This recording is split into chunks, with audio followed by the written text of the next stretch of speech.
Good morning everybody. The पाठशाला channel में फिर से स्वागत। आज त्रिभुज से संबंधित ऑब्जेक्टिव क्वेश्चन बताएंगे जो कि बहुत ही महत्वपूर्ण है। वैसे बोर्ड वाली परीक्षा 2023 की बोर्ड वाली परीक्षा होने ही वाली है, तो इसको ध्यान में रखते हुए बहुत ही महत्वपूर्ण क्वेश्चन को लेके आए हैं। 7 क्वेश्चन को सॉल्व करेंगे बिल्कुल कंसेप्ट के साथ। तो देखिए, इसमें 7 क्वेश्चन लाए हैं। इसमें से पहला क्वेश्चन दिया हुआ है कि त्रिभुज ABC में DE समांतर BC यदि AD बराबर 2 सेंटीमीटर, DB बराबर 6 सेंटीमीटर तथा AE बराबर 3 सेंटीमीटर हो तो AC का मान ज्ञात करना है। आकृति हम यहाँ पर बना लिए हैं और आकृति बनाने के प्रक्रम में आप देखें कि इसमें क्या है कि मैंने कोई त्रिभुज में किसी एक भुजा के समांतर कोई रेखा खींची गई है। किसी एक भुजा के मान लिया जाए ये भुजा के समांतर एक DE रेखा खींची गई है।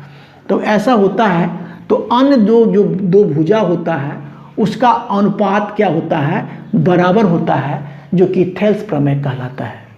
तो थेल्स प्रमेय से आधारित ये प्रश्न हुआ जिसमें AC का मान पूछा जा रहा है, A और C का मान पूछा जा रहा है।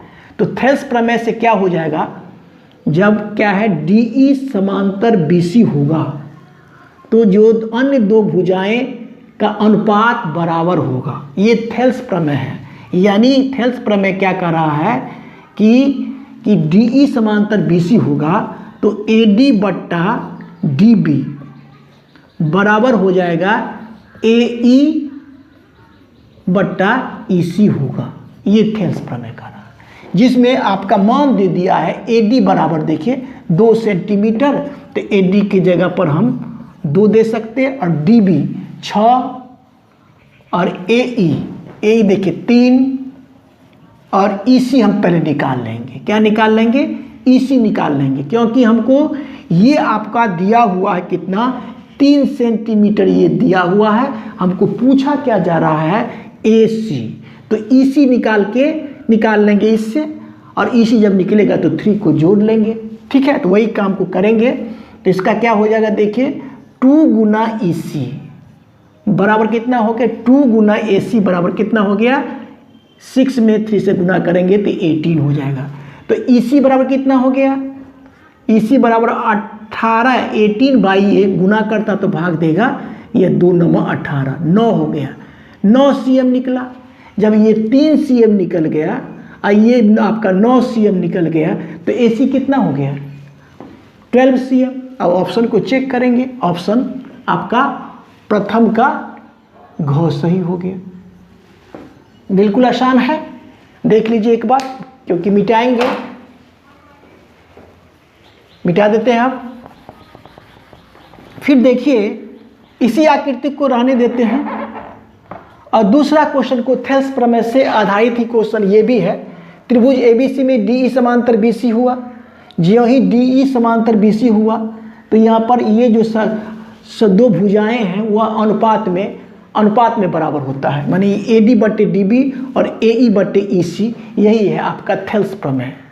तो इसमें आपको दिया, फिर थेल्स प्रमेय से क्या होगा पहले देख लीजिए। सर दूसरा क्वेश्चन को सॉल्व करते हैं अब। थेल्स प्रमेय से क्या होगा, AD बट्टा DB बराबर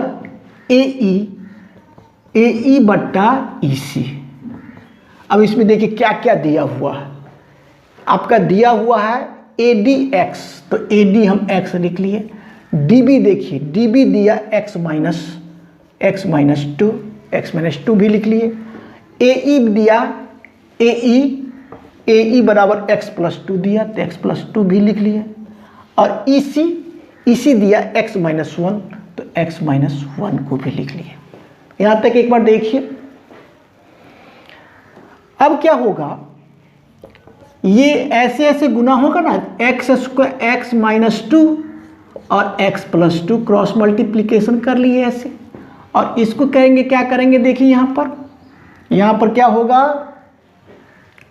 यहाँ पर हाँ यहाँ पर देखिए आप पे ये हो जाएगा, x में गुना करेंगे तो एक्स स्क्वायर माइनस का x हो जाएगा। यहाँ तक देखिए एक बार, एक्स स्क्वायर है ना, एक्स स्क्वायर माइनस का x हो गया। अब देखिए यहाँ पर गौर करने की बात है कि a plus B into A minus B के होल स्क्वायर पर ये है, तो ए स्क्वायर मतलब x का स्क्वायर करेंगे तो एक्स स्क्वायर हो गया, 2 का स्क्वायर करेंगे तो कितना हो, 4 हो जाएगा, बराबर का क्या हो जाएगा, एक्स स्क्वायर और माइनस एक्स। अब देखिए यहाँ पर ये एक्स स्क्वायर कट गया तो क्या आया, माइनस का इधर x आई माइनस का 4, तो माइनस माइनस भी काट सकते माइनस माइनस काट सकते, तो कितना आ गया ऑप्शन 4। अब चेक करिए कौन सा होगा, 2 का ग हो गया सही। इस प्रकार से ये भी सवाल सॉल्व हुआ। देखिए एक बार, अब हम इसको मिटाएंगे, ठीक है, मिटा लिए। 2 थेल्स प्रमेय पर आधारित क्वेश्चन था, थेल्स प्रमेय पर आधारित क्वेश्चन था। अब तीसरा क्वेश्चन को देखते हैं। तीसरा क्वेश्चन दिया, बहुत ही महत्वपूर्ण क्वेश्चन है ये। क्या कह रहा है कि 2 समरूप त्रिभुजों की भुजाएं, मान लीजिए 2 समरूप त्रिभुज है, 2 समरूप त्रिभुज है, एक है ए बी सी, एक है डी ई एफ, 2 समरूप त्रिभुज है जिसकी भुजाएं 4:9 के अनुपात में है। तो इन त्रिभुजों के क्षेत्रफलों का अनुपात क्या होगा, इस त्रिभुज के क्षेत्रफलों का अनुपात क्या होगा, कि हम एक प्रमेय जानते हैं कि 2 समरूप त्रिभुज में क्षेत्रफल, 2 समरूप त्रिभुजों के क्षेत्रफलों का अनुपात, 2 समरूप त्रिभुज के क्षेत्रफलों का अनुपात तदनुरूपी भुजाओं के वर्गों के अनुपात के बराबर होता है। तो यहाँ पर देखिए समरूप त्रिभुज की भुजाएं 4:9 है, तो क्या होता है, 2 समरूप त्रिभुज के क्षेत्रफलों का जो अनुपात होगा, यानी त्रिभुज ए बी सी बट्टा में एरिया ऑफ त्रिभुज डी ई एफ, इसका जो क्षेत्रफलों का जो अनुपात होगा तदनुरूपी भुजाओं के वर्ग के अनुपात, यानी क्या 16, 4 का 16 बट्टा कितना 9 81 हो जाएगा, तदनुरूपी भुजाओं के वर्गों के अनुपात के बराबर होता है। यानी इसका 4:9 है भुजा, तो वर्ग करना है 16:81 होगा। चेक करिए, ऑप्शन नंबर आपका घ सही हो जाएगा, बिल्कुल आसान है। 4 नंबर के क्वेश्चन को देखिए, त्रिभुज एबीसी में। अब 4 नंबर के क्वेश्चन में क्या दिया, देखिए कि त्रिभुज एबीसी और त्रिभुज डीईएफ 2 समरूप त्रिभुज इस प्रकार हैं कि एरिया ऑफ त्रिभुज एबीसी अनुपात एरिया ऑफ डीईएफ का 16 अनुपात कितना 25 दिया। यदि बीसी 8 सेंटीमीटर तो ईएफ की लंबाई निकाली। ये बिल्कुल आसान है। इसी आकृति को ले लेते हैं, देखिए इसी आकृति को लेते हैं समझने के लिए। कितने नंबर क्वेश्चन को सॉल्व कर रहे हैं, 4 नंबर ना। इसमें देखिए इस प्रकार है कि बीसी, चलिए बीसी त्रिभुज एबीसी और त्रिभुज समरूप त्रिभुज इस प्रकार है कि एरिया ऑफ त्रिभुज एबीसी अनुपात एरिया ऑफ त्रिभुज डीईएफ। मतलब आपको दे दिया कि 2 समरूप त्रिभुज है ना, 2 समरूप त्रिभुज अगर होगा तो क्या हो जाएगा, एरिया ऑफ त्रिभुज एबीसी अब बट्टा में एरिया ऑफ त्रिभुज डीईएफ। 2 त्रिभुज है ना, 2 त्रिभुज में हो गया, 2 त्रिभुजों के क्षेत्रफलों का अनुपात जो होता है वह तदनुरूपी भुजा के तदनुरूपी भुजा कौन लिया इसमें देखिए, बीसी भुजा लिया, ये भुजा लिया है, बीसी भुजा लिया। तदनुरूपी भुजा क्या होगा, ये हो जाएगा इसका भुजा।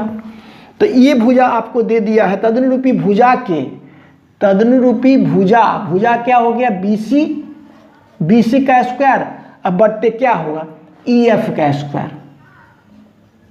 ईएफ का स्क्वायर क्यों होता है कि 2 समरूप त्रिभुजों के क्षेत्रफलों का अनुपात, क्षेत्रफल हो गया एरिया ऑफ त्रिभुज एबीसी बट्टा एरिया ऑफ त्रिभुज डीईएफ, ठीक है। क्षेत्रफलों का अनुपात तदनुरूपी भुजा, ये भुजा और ये भुजा के वर्ग के अनुपात के बराबर होता है। तो ये अब हमको क्या करना है, इसमें त्रिभुज एरिया ऑफ त्रिभुज ABC का क्षेत्रफल देखिए कितना दिया हुआ है, दिया हुआ 16, तो यहाँ पर दिया 16, अब बट्टा में नीचे में DEF का दिया 25, और BC देखिए, BC आपको दिया 8, तो BC देंगे 8, अब बट्टा में EF तो निकालना है हमें, क्योंकि EF की लंबाई ज्ञात करना है, तो ये किसका, दोनों का स्क्वायर कर लेते हैं। यहाँ तक स्पष्ट। अब देखिए इसको कैसे निकालेंगे, इसको देखिए कि स्क्वायर को हटा लेते हैं यहाँ पर से, तो 8/EF हो जाएगा। स्क्वायर को इधर ले आए हैं, स्क्वायर को हटा लिए तो यहाँ पर क्या होगा, इसमें रूट आ जाएगा, 16/25 का रूट अंडर बराबर का आपका निकल जाएगा 4, 4 चौका 16, 5 25, तो 5/5 निकल जाएगा। अब देखिए आप कि EF बराबर क्या होगा, अब हमको मिल गया, क्या मिला कि 8/EF बराबर कितना ने मिला, 4/5, तो EF बराबर क्या होगा, EF बराबर हो जाएगा क्या, EF लिए ना, तो 8 5 8 गुने 5 अब बट्टा 4 है ना। अब 4 से इसको काट लेंगे, 4 दूना 8, तो कितना निकल गया, 5 दूना 10 cm निकल गया। देखिए कितना आसान से निकल रहा है। तो आपका ऑप्शन हो गया घ। 4 भी समाप्त। देखिए एक बार, अब 5 क्वेश्चन को सॉल्व करेंगे, 5 मार्क को इसको मिटाएंगे, ठीक है। 5वां क्वेश्चन को देखिए, 5वां क्वेश्चन क्या है, बिल्कुल आसान है। 5वां क्वेश्चन को देखिए, 5वां में दिया 2 समरूप त्रिभुजों के क्षेत्रफल क्रमशः 81 cm तथा 100 cm है। यदि त्रिभुज की माध्यिका 13.5 तो दूसरे त्रिभुज की माध्यिका, वह सेम वही है। ये 2 त्रिभुज है, ठीक है, 2 त्रिभुज हुआ और भुजा क्या, 2 त्रिभुजों के क्षेत्रफलों का अनुपात तदनुरूपी भुजाओं के वर्गों के अनुपात के तो बराबर होता है। और अगर ये शीर्षलंब है, ये शीर्षलंब, तो ये भी शीर्षलंब जो है इसके वर्ग के अनुपात के बराबर होगा। अगर त्रिभुज के क्षेत्रफल का अनुपात होगा, अगर त्रिभुज समरूप होगा, कि देखिए यहाँ पर 2 समरूप त्रिभुजों के क्षेत्रफल क्रमशः 81 और 100 cm स्क्वायर है। यदि एक त्रिभुज की माध्यिका 13.5, एक त्रिभुज की माध्यिका 13.5 है, यहाँ पर देखिए 13.5 हुआ, तो दूसरे त्रिभुज की माध्यिका, ये माध्यिका हमको निकालना है, और दोनों त्रिभुज समरूप है, तो हम क्या लिख सकते, इसको लिख सकते एरिया ऑफ त्रिभुज क्या, ABC, अब बट्टा एरिया ऑफ त्रिभुज DEF लिख सकते ना। तो बराबर क्या होगा, इसके अनुपात के बराबर होगा, यानी मैंने क्या हो जाएगा, इसको AM मान लेंगे और इसको मान लेंगे DM मान लेंगे। तो हमको निकालना है DM का मान, तो क्या होगा, इस संगत, इस शीर्षलंब हो गया, इसके संगत ये हो गया, तो यानी क्या हो गया, AM का स्क्वायर हो जाएगा, अब बट्टे AM नहीं करें, AM और चलो DM, कोई अंतर नहीं पड़ता, DM, ये DM का स्क्वायर करेंगे। संगत माने हम जानते हैं कि 2 समरूप त्रिभुजों के क्षेत्रफलों का अनुपात तदनुरूपी भुजाओं के वर्गों के अनुपात के बराबर होता है, तो एक तो जाने, और 2 समरूप त्रिभुजों के क्षेत्रफलों का अनुपात तदनुरूपी शीर्षलंब के अनुपात, वर्गों के शीर्षलंब के अनुपात के बराबर होगा, ये भी होता है। तो वही बात को रख देना हमें है। और इसका देखिए आप, इसका दिया आपको 81 और 100 दिया ना, इसका दिया 81 क्षेत्रफल है, इसका दिया 100 बराबर का क्या हो गया, AM आपको कितना दिया, 13.5, अब बट्टा में DM आपको दिया है, निकालना है DM ना, तो DM निकाल लेना है, क्योंकि स्क्वायर है तो यहाँ पर स्क्वायर लगा लेंगे एक के बार। अब क्या करेंगे, इसको ले आएंगे 13.5 बट्टा कितना, दूसरा शीर्षलंब हमें निकालना है ना, तो डीएम हो गया यहाँ पर डीएम, और यहाँ पर स्क्वायर हटा लिए ना, यहाँ से यहाँ स्क्वायर हटा लिए तो यहाँ पर रूट आ जाएगा 81/100 का रूट अंडर बराबर आपका हो गया 9/10। अब देखिए डीएम बराबर क्या होगा, डीएम बराबर हो जाएगा सीधा एक के बाद लिख लेंगे डीएम, यानी दूसरा शीर्षलंब डीएम बराबर कितना हो जाएगा, डीएम ये 9 भाग देगा तो 13.5 × 10 अब बट्टा में कितना 9 काट लेंगे, 9 से 9 इकाई 9, 9 4 4 9 5 45, 1.5 से कटा। अब 1.5 में 10 से गुना करेंगे तो 15 हो जाएगा। तो ऑप्शन चेक करिए, ये पांचवा का घौर नंबर 15 सेंटीमीटर हो गया, ये भी समाप्त। अब देखिए फिर देखिए 6 नंबर के क्वेश्चन को देखिए, इसको मिटा लेते हैं। 6 और 7 को सॉल्व करना है, 6 और 7 को सॉल्व करना है। 6 नंबर के क्वेश्चन में देखते हैं कि दोनों त्रिभुज क्या है, समरूप है और इसका क्षेत्रफल का अनुपात दे दिया तो शीर्षलंब का अनुपात, इसमें क्या है माध्यिका का अनुपात, इसमें देखिए संगत माध्यिका हुआ, माध्यिका ही शीर्षलंब ही हुआ, और सेम सवाल यही है। तो हम इसको कर सकते हैं क्या, एरिया ऑफ त्रिभुज ए बी सी अब बट्टा एरिया ऑफ त्रिभुज डी ई एफ, इसके क्षेत्रफलों का अनुपात आपको दे दिया है कितना, क्षेत्रफलों का अनुपात दे दिया है। तो शीर्षलंब, तो पहला शीर्षलंब वही चित्र तो बनाना पड़ेगा, चित्र जो है सो बना लेंगे ऐसे करके, ठीक है बना लेते हैं। और ये हो गया आपका A B C D E F, ठीक है। हमारा शीर्षलंब पूछा जा रहा है ना, क्या पूछा जा रहा है, शीर्षलंब। चलिए इसको हम मान लेते हैं, पहला हुआ ए एम, इसको मान लेंगे डी एम, सेम सवाल है D M, D A M D M. अब हमें इसका क्षेत्रफल का अनुपात दिया है और एक शीर्षलंब भी दिया है, ए डी दिया है, ए डी मानना पड़ेगा। इसमें आकृति को फिर से बनाना होगा, इसमें दिया पी क्यू आर दिया है, दिए हुए हैं तो ए बी सी नहीं मानेंगे, ठीक है। स्पष्ट से कर लेते हैं एक बार 6 नंबर के सवाल को। यदि त्रिभुज ए बी सी और पी क्यू आर, तो त्रिभुज बनाएंगे ए बी सी और पी क्यू आर, दो समरूप त्रिभुज ए बी सी और पी, ये हुआ पी क्यू आर। और इसमें देखा जाए ए डी, ये शीर्षलंब हो जाएगा ए डी। और तो पूछा जा रहा है कि पी एम, पी ये पी है ना, ये पी, ये क्या है पी है, ये पी एम, ये शीर्षलंब की ऊंचाई ए पी एम शीर्षलंब हमें निकालना है। तो बिल्कुल स्पष्ट है कि दो समरूप त्रिभुजों के क्षेत्रफलों का अनुपात तदनुरूपी शीर्षलंबों के वर्ग के अनुपात के बराबर होता है, बस। तो क्या कर लेंगे, एरिया ऑफ त्रिभुज ए बी सी बट्टा एरिया ऑफ त्रिभुज पी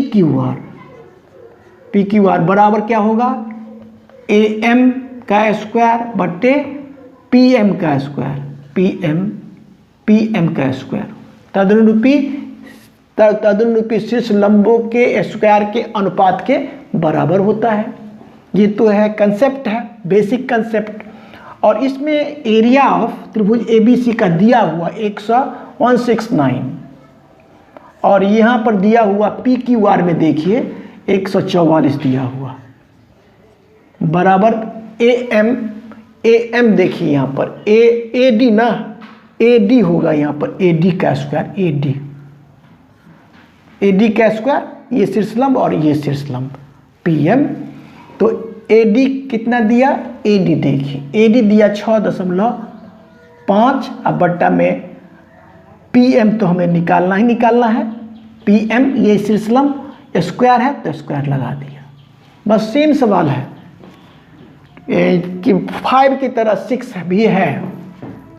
अब कितना हो जाएगा, यहाँ पर हम ले आएंगे 6.5 बाई PM, यहाँ से स्क्वायर हटा लिए तो इस पर रूट आ जाएगा, तो 169 बाई 144 का रूट अंडर कर लेंगे, बराबर का निकल जाएगा 13 बाई 12 निकल जाएगा। यहाँ तक स्पष्ट। अब क्या करेंगे, सीधा एक के बाद निकाल लेंगे। यहाँ पर PM बराबर क्या हो जाएगा, PM तो ये गुना करता है ऐसे, तो नीचे में भाग ही देगा, यानी क्या हो जाएगा 6.5 गुना 12, अब बट्टा में 13 आ जाएगा। अब काट लेंगे 13 से, 13 5 65.6 मरतबा कट गया। अब कितना हो जाएगा,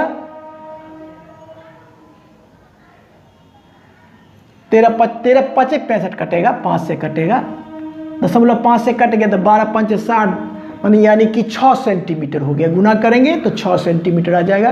तो ये भी आपका 6 सेंटीमीटर मिल गया।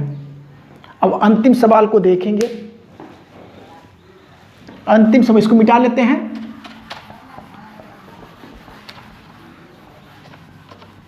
अंतिम सवाल को देखेंगे अब कि कहता कि नीचे दिए गए त्रिभुज की भुजाएं दी गई है, इसमें से कौन समकोण त्रिभुज होगा। तो समकोण त्रिभुज के सबसे बड़ी भुजा को क्या बोलते हैं, समकोण त्रिभुज के सबसे बड़ी भुजा को बोलते हैं कर्ण। और कर्ण जो होता है, तो ये पाइथागोरस प्रमेय क्या कहता है कि बड़ी भुजा का स्क्वायर अन्य दो भुजा के वर्गों के योग के बराबर होता है, तो समकोण त्रिभुज होगा। अब चेक करिए, इसमें 7 सेंटीमीटर, 24 सेंटीमीटर, 25 सेंटीमीटर, तो ये आपका कर्ण हो गया। तो कर्ण का स्क्वायर कर लेंगे 25 का स्क्वायर। अब इसके बराबर अन्य दो भुजा करके देखते हैं, क ऑप्शन को ही चेक करते हैं। इसके बराबर 625 के बराबर ये आ जाएगा तो समकोण त्रिभुज की भुजा होगी। अगर नहीं होगा बराबर तो समकोण त्रिभुज की भुजा नहीं होगी। तो कितना हो जाए, 7 7 से 49 जोड़ 24 में 24 से गुना करेंगे तो 576 आ जाएगा। यानी आपको 625 इधर तो आया, इस दोनों को जोड़ेंगे तो 625 इधर भी आया। यानी क्या हो गया कि समकोण त्रिभुज में कर्ण का जो वर्ग हुआ अन्य दो भुजा के वर्गों के योग के बराबर है, इसलिए ये ऑप्शन आपका सही हो जाएगा। इस प्रकार से 7 क्वेश्चन को सॉल्व किया गया। मेरा वीडियो अच्छा लगता है तो लाइक शेयर और सब्सक्राइब कीजिए। Thank you, take care.